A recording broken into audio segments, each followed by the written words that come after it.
दोस्तों, इन दिनों इंडिया में सिर्फ दो ही मूवी की चर्चा बहुत ज़्यादा हो रहा है। पहला मूवी है वार 2 और दूसरा है कूली। अब आइए बात करने वाले हैं इस वीडियो में कि इन दोनों मूवी में कौन सी मूवी जीतेगी, कौन सी मूवी हारेगी। आपको अपना राय जरूर कमेंट बॉक्स में लिखना है। इसमें हम पॉजिटिव और नेगेटिव दोनों बारे में बात करने वाले हैं। आपको कौन सी मूवी देखना है या फिर कौन सी मूवी के लिए ज़्यादा एक्साइटेड है, जरूर कमेंट बॉक्स में लिखिएगा। अगर मैं बात करूं वार 2 के बारे में, तो वार 2 में ऐसी कौन कौन सी पॉजिटिव बातें हैं जिसके कारण कहीं ना कहीं ये मूवी ब्लॉकबस्टर साबित हो सकती है। अगर मैं बात करूं पॉइंट नंबर 1 के बारे में, तो जाहिर सी बात है ये मूवी YRF प्रोडक्शन की है। तो जाहिर सी बात है YRF प्रोडक्शन एक इंडिया का बड़ा प्रोडक्शन है और इनकी सारी मूवी लगभग हाई बजट की होती हैं। पॉइंट नंबर 2 के बारे में बात करूं तो ये स्पाई यूनिवर्स, जो कि इन दिनों स्पाई यूनिवर्स बॉलीवुड और साथ ही साथ इंडिया में काफ़ी ज़्यादा फेमस और काफ़ी ज़्यादा चर्चित है।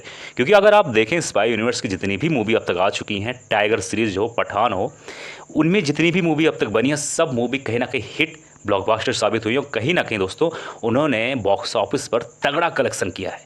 अगर मैं बात करूं पॉइंट नंबर 3 के बारे में, तो इस वार जो सीरीज़ है, यानी मैं बात करूँ वार नंबर 1 के बारे में, तो उसमें एक्शन लाजवाब था। उसमें एक्शन, डायरेक्शन, सॉन्ग सब कुछ लाजवाब थे। वो मूवी दोस्तों ब्लॉकबस्टर साबित हुई थी।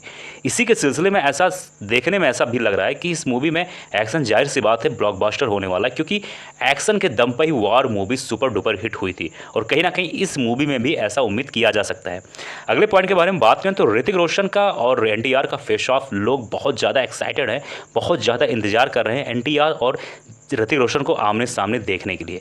अगले पॉइंट के बारे में बात करूं तो जूनियर NTR का क्रेज़ कहीं ना कहीं नॉर्थ में लोग देखना चाहते हैं और ऋतिक रोशन का क्रेज़ कहीं ना कहीं लोग साउथ में देखना चाहते हैं। और अपने अपने फेवरेट और पसंदीदा जो सुपरस्टार है उनके आसपास, यानी उनके आमने सामने फेस ऑफ देखना कहीं ना कहीं थिएटर में मज़ेदार साबित होने वाला है और कहीं ना कहीं लोग इसी का इंतजार कर रहे हैं। अगले पॉइंट के बारे में अगर मैं बात करूँ तो कहीं ना कहीं इस मूवी में कैमियो भी हो सकता है।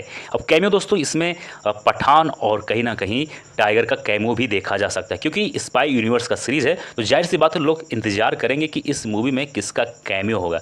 अगर मैं बात करूँ तो पठान मूवी में जब सलमान खान का कैमियो होता है, तो वो सीन दोस्तों उसी की वजह से पठान मूवी कहीं ना कहीं और भी ज़्यादा ब्लॉकबस्टर साबित हुई थी। अगले पॉइंट के बारे में बात करूँ तो कहीं ना कहीं इस मूवी में आयन मुखर्जी का डायरेक्शन है। और आयन मुखर्जी की कितनी भी आप मूवीज़ देख लीजिए, सब में कहीं ना कहीं उनका एक टॉप नॉच डायरेक्शन होता है, जो कहीं ना कहीं उनका हार्ड वर्क उस मूवी में दिखता है। अगर मैं इस मूवी की नेगेटिव पॉइंट के बारे में बात करूं तो नेगेटिव पॉइंट में दोस्तों ये है कि जो इसका ट्रेलर और टीज़र आया उसमें कहीं ना कहीं VFX बहुत लो दिखाई देता है, बैकग्राउंड काफ़ी लो दिखाई देता है। डायरेक्शन के बारे में बात करूँ तो डायरेक्शन कहीं ना कहीं अभी तक जितना टीज़र ट्रेलर के बाद देखने से पता चलता है, कोई ऐसा वाव मूवमेंट नहीं है और डायरेक्शन कहीं ना कहीं नॉर्मल अभी तो लग रहा है। और मूवी रिलीज़ होने में 15-16 दिन बाकी, जो कहीं ना कहीं ऐसा लगता है कि उसमें बहुत सुधार नहीं किया जा सकता। इसी कारण मूवी से थोड़ी उम्मीदें कम होती जा रही हैं। अगर मैं बात करूं तो इसमें डायलॉग अभी भी जितने भी आए हैं थोड़े बहुत, वो कहीं ना कहीं एक गूज़बम्प, एक वाव मोमेंट नहीं दे रहा है। और बात करूं तो NTR का टीज़र और ट्रेलर देखने के बाद NTR को कहीं ना कहीं ऐसा लगता है कि उनको मतलब सही तरीके से यूज़ नहीं किया गया। जो उनके अंदर एक पोटेंशियल है उनको सही तरीके से यूज़ नहीं किया गया है। और कहीं ना कहीं जो वार मूवी आज से 5-6 साल पहले आई थी, उसके कंपेयर में, उसके मुकाबले बात करें तो इसमें वो कहीं ना कहीं वो पावर, वो गूज़बम्प नहीं दिखाई दे रहा जिसके लिए लोग इंतजार करें। क्योंकि वार 2 मूवी का इंतजार लोग कर रहे थे, लेकिन टीज़र देखने के बाद, पोस्टर देखने के बाद, ट्रेलर देखने के बाद कहीं ना कहीं थोड़ा वो एक्साइटमेंट लेवल कम हो चुका है।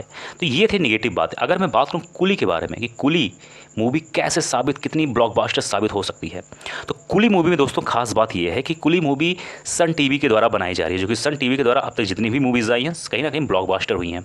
नंबर 2 के बारे में बात करें दोस्तों, इसमें लोकेश कनगराज इस मूवी को डायरेक्ट करने वाला है।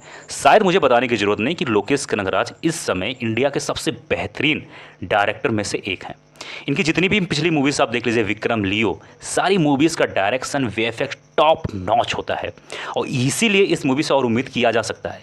इस मूवी का जो स्टार कास्ट यानी कि रजनी सर, नागार्जुन सर, इन दोनों को एक साथ देखने के लिए सारे फैंस एक्साइटेड हैं। और नॉर्थ बेल्ट में इसका प्रमोशन के लिए कहीं ना कहीं इसके ऑडियंस को और अपने साथ लाने के लिए इसमें आप आमिर खान को देख सकते हैं। आमिर खान का ये पहली मूवी होगी साउथ में और ख़ास बात यह कि आमिर खान इस मूवी में विलन का किरदार भी निभा सकते हैं।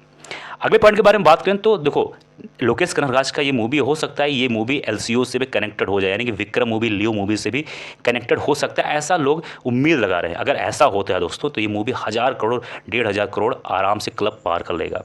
अगले पॉइंट के बारे में बात करूँ तो अब तक जो पोस्टर आया, जो वीडियोज़ कुछ आए हैं कूली मूवी का, उसमें VFX और जो कैरेक्टर बिल्डअप है काफ़ी शानदार लग रहा है। इसका ट्रेलर 2 अगस्त को आने वाला। अगर ट्रेलर उम्मीद पर रहा, ट्रेलर बढ़िया रहा दोस्तों, तो ये कहना गलत नहीं होगा कि वॉर 2 मूवी कहीं ना कहीं इसके नीचे दब भी सकता है। अगर मैं बात करूँ इसके स्टोरी के बारे में, तो कहीं ना कहीं देखो लोकेश कनगराज की जितनी भी मूवीज़ हम लोगों ने अब तक देखी हैं उसमें स्टोरी बढ़िया रहता है, कहीं ना कहीं थोड़ा कॉम्प्लिकेटेड रहता है, दिमाग से खेलने वाला रहता है। और अगर ऐसा रहा तो ये मूवी जाहिर सी बात दोस्तों बढ़िया कलेक्शन करने वाला है। अगर कुछ नेगेटिव पॉइंट के बारे में बात करें तो देखो नेगेटिव पॉइंट विशेष कुछ है नहीं। अगर कैरेक्टर इसमें कई सारे हैं कुली मूवी में, अगर उनको बढ़िया समय दिया गया, बिल्ड करने के लिए दिया गया और कहीं ना कहीं ऑडियंस पर कनेक्ट कर गई तो अच्छी बात है। अगर कैरेक्टर पे उतना फोकस नहीं किया गया, जाहिर सी बात है मूवी उतनी शानदार कलेक्शन नहीं कर पाएगी। बस एक दो नेगेटिव पॉइंट है, बाकी मुझे इसमें नेगेटिव पॉइंट कुछ नहीं लगता है।